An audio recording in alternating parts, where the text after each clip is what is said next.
જસાપા ગામ મારો મુરવેલ, હું માજી સરપંચ બોલું છું. અત્યારે આજ તારીખ 15 ચોથો મહિનો 2025 ના ટાટા કંપનીની લાઈન કથુંબાથી સામરાસા ત્યાં ટાટા કંપની એના પ્લાનમાં પાણી રહે છે. અમે અનેક વાર રજૂઆત કરી છે. આ લાઈન છે ને લીકેજ ને લીકેજ જ અને કામ કરે છે લાલા સારિંગ નાંગે સાહેબ. જોઈ લ્યો અત્યારે કેવી પરિસ્થિતિ છે. આ બધા ખેતરોની અંદરમાં પાણી ગયો છે ને 3 કિલોમીટર સુધી તળાવમાં પાણી વયો ગયો છે. આ ટાટા કંપનીના અધિકારી અમે અનેક વાર રજૂઆત કરી છે, તો કોઈ અધિકારી અમારો કોઈ સાંભળવા અત્યારે સુધી કોઈ માંગતો નથી.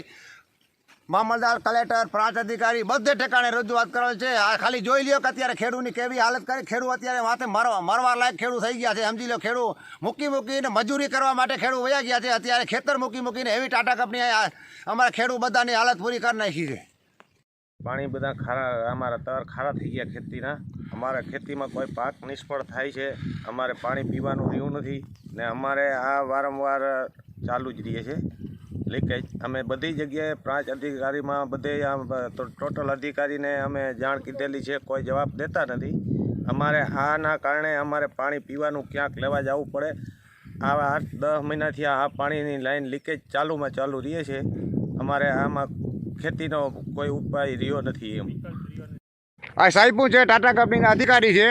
જો આ વિડીયો બનાવવા ના પડે છે કે અમારે ગમે અહીંયા કોઈ તારીખની અંદરમાં ક્યાંય વિડીયો બનાવવાનો નહીં. આ લાઈન લીકેજ થઈ છે અને કેટલો નુકસાન ખેડૂતને ખેતરમાં કર્યો છે એ તમે ખાલી જોઈ લેજો. જોજો આ ખેડૂતની પથારી બધી ફરાઈ નાખી છે. આ સંતોષ મોરિયા છે, આમાં વિડીયો બનાવેલો છે. મારા હાથમાંથી મોબાઈલ ઝટી લીધો હતો કે વિડીયો બનાવવાનો નહીં, એના માટે ચાલુ વિડીયો મારા આગળ હતો, મોબાઈલ ઝટી લીધો હતો. સંતોષ મોરિયા કરીને અહીંના ટાટા કંપનીના અધિકારી છે. તમે જોઈ લેજો. અમે કોઈને કહ્યું નથી, અમે વિડીયો બનાવ્યા હતા. અમે ખેડૂતનો માલ ઉપાડવાનો કહીએ છીએ. આ ગોપાલ તરવેજી ટાટા કંપનીના બધા અધિકારી છે, બરોબર છે. અને એ મોબાઈલ ઝટી લીધો હતો કે મોબાઈલ વિડીયો ન બનાવવાનો, વિડીયો એ કાંઈ ન બને. અમારો અધિકારી વિડીયો ગમે એનો બને. ટાટા કંપની ખેડૂતને નુકસાન કરે ને તો ગમે એનો વિડીયો બને.